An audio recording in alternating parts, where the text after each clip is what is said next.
Hey everybody, Jcrash here, and today I want to talk about buzzwords, catchphrases, and loaded terminology that you hear. We are constantly bombarded every day by these words, and you hear them on a daily basis, hourly, minute by minute basis. These terms and words are pounded into our psyche. And I want to take a few minutes to run a very basic exercise with the intent of really just calling attention to how these words are used to provoke emotion and emotional reactions, and how they're also used to facilitate an entire thought process.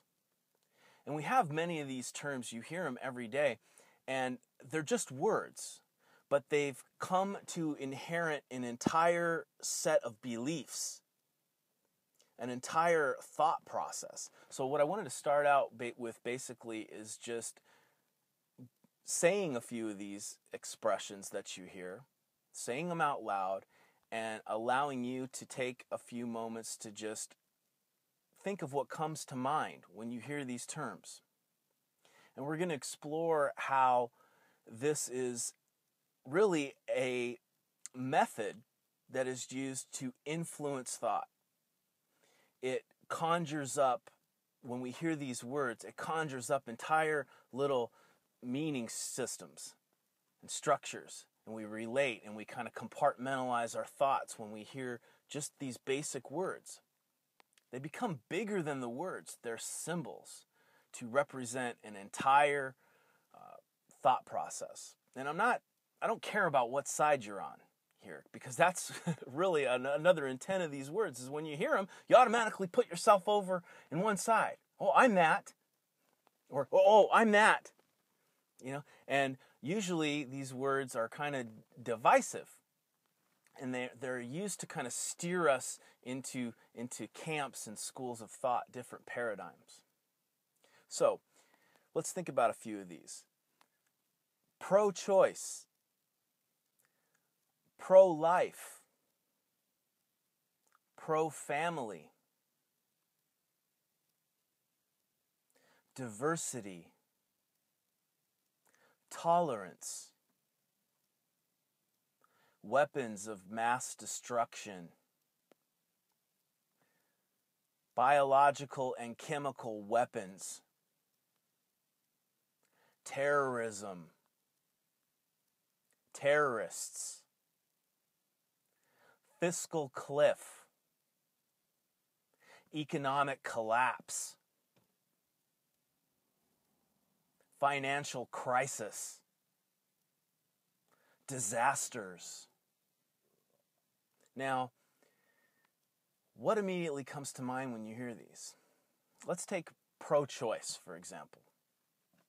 Who isn't pro-choice? Really? I'm pro-choice. I'm for having a choice.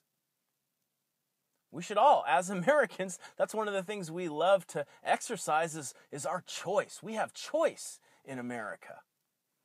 Not according to the pro-choice.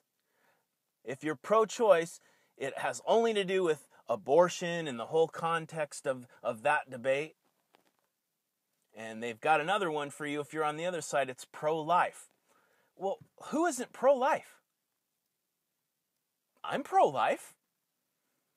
Most people I know are pro-life. We love living.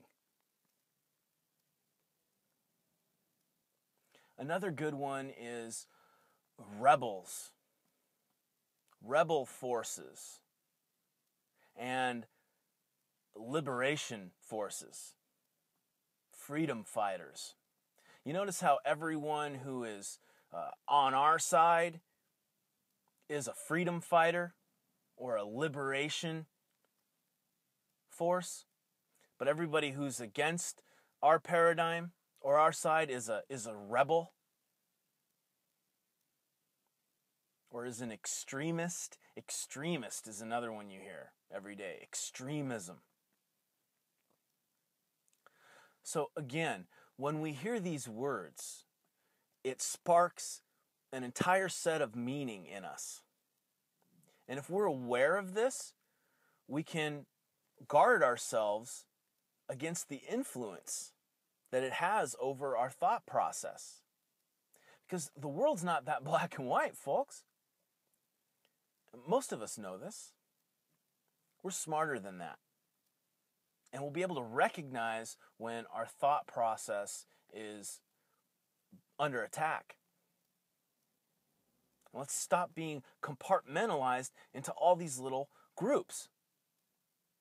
Because it's there, when they can define us and we can define ourselves through what they offer to us, then we're down that slippery slope. And our thoughts aren't our own. All right, everybody. Thanks for watching. It's Jcrash in the car. See you next time.